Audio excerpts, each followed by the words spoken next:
দুনিয়ার মধ্যে অনেক মানুষকে দেখবা, মনে হবে তোমার কাছে যে মানুষটা মনে হয় জান্নাতি। দুনিয়ার মধ্যে জান্নাতের সার্টিফিকেট প্রাপ্ত হয়েছেন মাত্র 10 জন সাহাবী। সে 10 জনের জীবনী ঘেটে দেখো যে তারা কিভাবে জীবন যাপন করেছে। 10 জনের তালিকার মধ্যে সর্বপ্রথম যার নাম, তিনি হলেন আবু বকর সিদ্দিক রাদিয়াল্লাহু তাআলা আনহু। ওনার জীবনী ঘেটে দেখো কিভাবে জীবন যাপন করেছেন। বকরিকে ডেকে ধরে এনে তিনি জিজ্ঞাসা করতেন, বকরির কাছে তিনি বলতেন যে হায় রে জীবন, এই বকরিটা যদি মারা যায় তার কোনো হিসাব হবে না, কিন্তু জান্নাতের সার্টিফিকেটের জায়গায় সর্বপ্রথম আমি আবু বকরের নাম।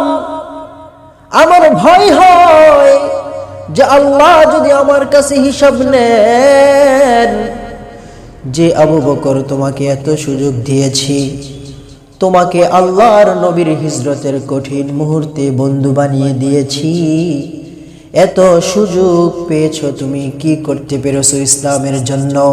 এগুলো চিন্তা করে আবু বকর কান্না করে দাড়ি ভিজিয়ে ফেলতেন।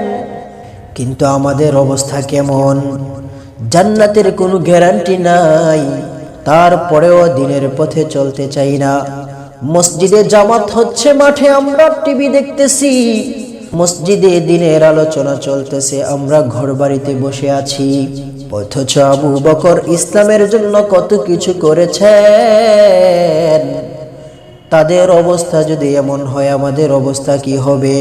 যে আবু বকর ইসলামের জন্য নিজের জীবনকে ওকফ করে দিয়েছেন, সারাটা জীবন ইসলামের জন্য খেটেছেন, ইসলামের জন্য সব কিছু তিনি ত্যাগ করেছেন।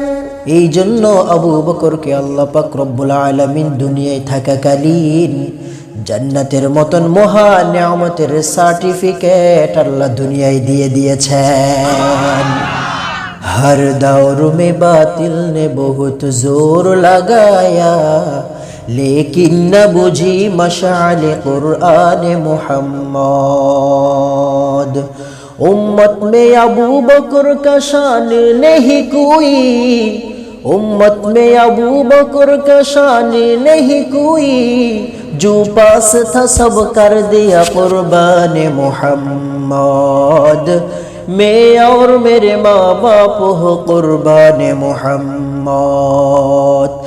যে আবু বকরকে আল্লাহ পাক দুনিয়ায় থাকাকালীন জান্নাতের সার্টিফিকেট দিয়েছেন, সে আবু বকরের জীবনী পড়ো আর নিজের বিবেকের মধ্যে প্রশ্ন তুলো, তারা তাদের জীবনটাকে কিভাবে কাটিয়েছেন আর আমরা আমাদের জীবনগুলাকে কিভাবে কাটাচ্ছি।